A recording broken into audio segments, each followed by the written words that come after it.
Hey, what's up, guys? It's Bakes here, and thank you for joining me for today's episode of my random horror reviews. Today's movie is actually one I'm really excited to get into from the year 2016, and it is called Lights Out. This is one when it came out was pretty impactful for people of my generation, or at least in my area. It was one with a lot of hype. A lot of people were talking about it around school, for example. I think the marketing also really helped with that also. I never actually saw this one in cinemas. I remember, like, as I said, everyone in my year level and in school were rushing to the cinemas to see it. I never saw it in cinemas. I had to wait till it finally came out on DVD. And at the time, I was actually pleasantly surprised by this movie. I wasn't in a rush to watch it in cinemas in the first place because to me, it just seemed like one of those movies that was all hype and no heart. Just a generic jump scare movie, and I was like, oh, I'll catch it on DVD. But like I said, after checking it out for the first time on DVD, I found myself enjoying it a lot more than I thought I would. But I think I'd only seen it twice before rewatching it for this review. So it had been a little while, but I was keen to rewatch it again. So before I get into my thoughts of it, we'll quickly go through the plot for this movie. So a family is haunted by this entity from their mother's past who only has powers in the dark. So pretty much lights on, it's non-existent, can't hurt you, but as soon as the lights go out, it can move around, attack, and so on. And that's pretty much the story we have for this one, and let's get into my thoughts of 2016's Lights Out. So my first question with this movie is honestly, why is this movie so much better than it should have been? Like, I genuinely fucking mean that. As I said, I remembered it surprising me back in the day, and I was thinking maybe just because my expectations were so low back in the day, I was thinking maybe it's just not going to hold up over time going into this rewatch.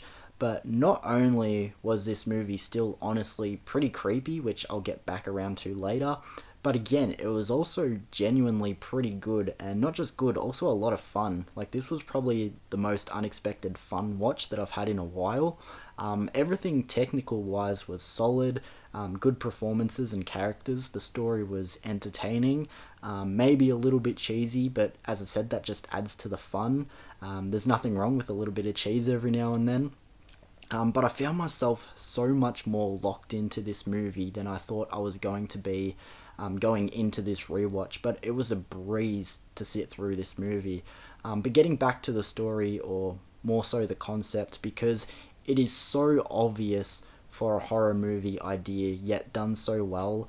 We've all had those moments of shutting off the lights when you're going to bed, for example, and you shit bricks because you think you've seen something in the dark. You see a dark silhouette, you go, fuck, am I gonna need to sprint down the hallway? What's going on? You flick on the lights, and it's just a coat on a chair or something like that. We've all had those moments, and the idea just writes itself for a horror movie. And like I said, it does go into cheesier territory at times, just adds to the fun. It never bothered me. But overall, as I said, just a really solid rewatch that I kind of wasn't expecting. So, like I mentioned before, this movie I found to be genuinely kind of scary, which was great. The reason why I love, or one of the reasons why I love horror so much, is because I love the feeling of feeling scared by watching a movie. And like tons of horror fans, though, over time, just watching horror from such a young age, you become kind of desensitized to it. But I chucked this one on really late, actually. Like, it was like 1 in the morning. I'm actually surprised I didn't fall asleep. But as I said, I was so locked in, and the intensity and scares were just keeping me on my toes. I fucking loved it. This one felt genuinely creepy through big portions of the runtime. Now, the entity or the ghost design in this one is nothing wild. It's just a black silhouette, demon looking thing.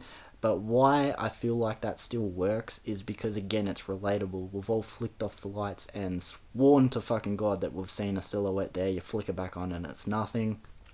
So something that I'd normally call boring or generic, for that reason, just gets a pass. I think it's a cool design for the entity, ghost, whatever you want to call it. One thing I couldn't get behind with the entity or ghost or whatever was its voice, especially when it was saying more than one line of dialogue at a time. It was kind of cringe. Every time it was saying like more than a sentence, I was going, okay, yeah, just shut up, don't talk. But the movie doesn't rely solely on jump scares, though there are plenty of really effective ones through the film. Still got plenty of jump scares that got me and whatever. But a lot of the scares come from staring into darkness or looking over a character's shoulder, knowing that something is lurking. It keeps you on your toes, and I found that to be really effective. So good scares, good villain, even though a little bit generic, the voice was cringe, solid overall, and as I said, underratingly scary. You're always, or at least I'm always chasing that as a horror fan, a movie to scare me. And again, not only was this movie surprisingly fun, it was surprisingly scary, which was good. Like I brought up earlier, again, our cast and characters did a great job in this movie. It's a very small cast, but everyone does their job to a T. Our lead was good. Her boyfriend, I thought I was going to hate because I didn't remember him in the movie at all, and he just, from first look, kind of looked like a douche. But he was actually very likable, and he stood as a good, solid leg of the table when the rest of the characters are going through something so crazy. He was more of the grounded, realist kind of character, so I really enjoyed his participation in the movie. The little kid, for ages, I couldn't figure out where I recognized him from. I just knew that I knew him. But then it came to me about halfway through the movie. He was the kid from the Child's Play remake and from Unhinged with Russell Crowe.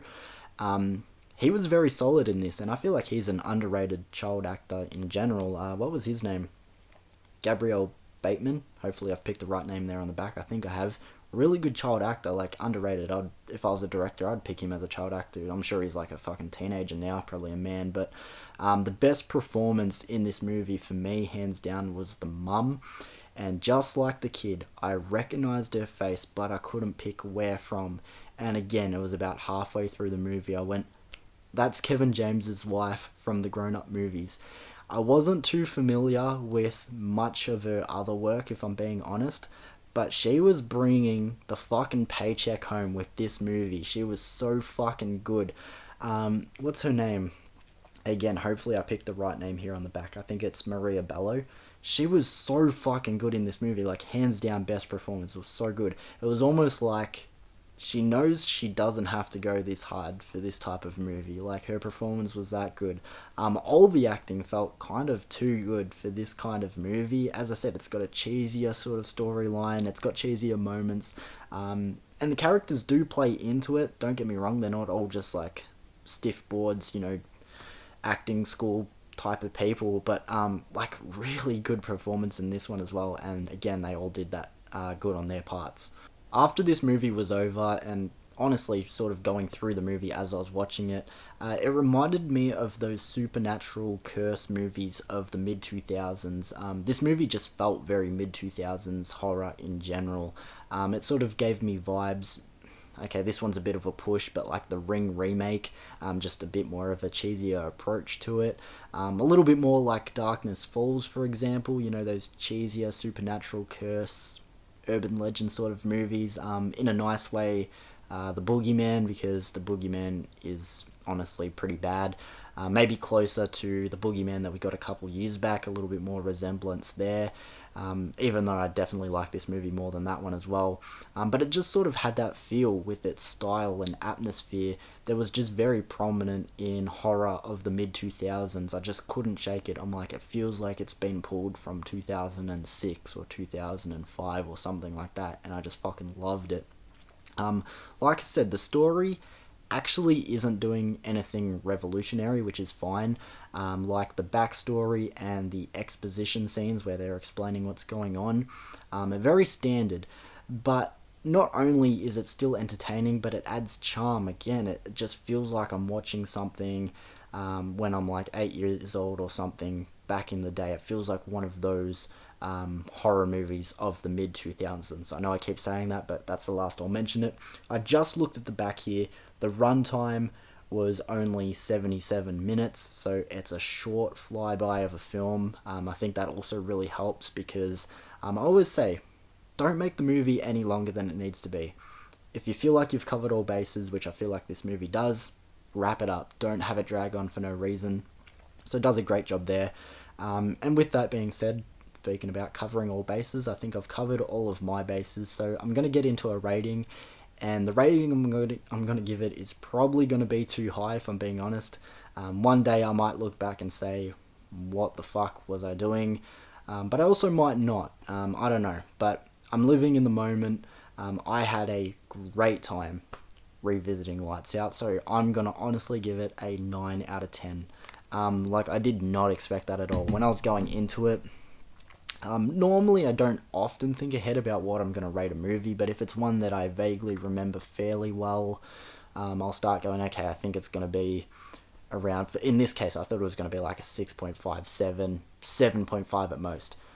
I literally fucking had a ball watching this movie. As I said, I probably put it on, I said 1 o'clock before, it was probably like 1:30, 1:45, like, yeah, pretty late. I know a lot of people are fucking night owls and everything, but just from my body clock and the way that I need to get up for work and everything, that's fucking late for me.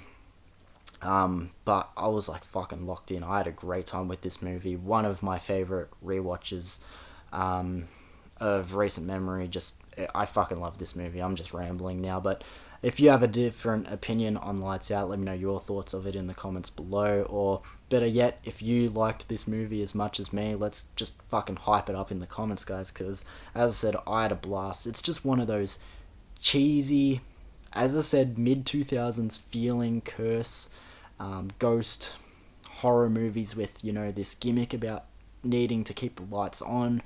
It was just really fucking cool. Did its job in and out.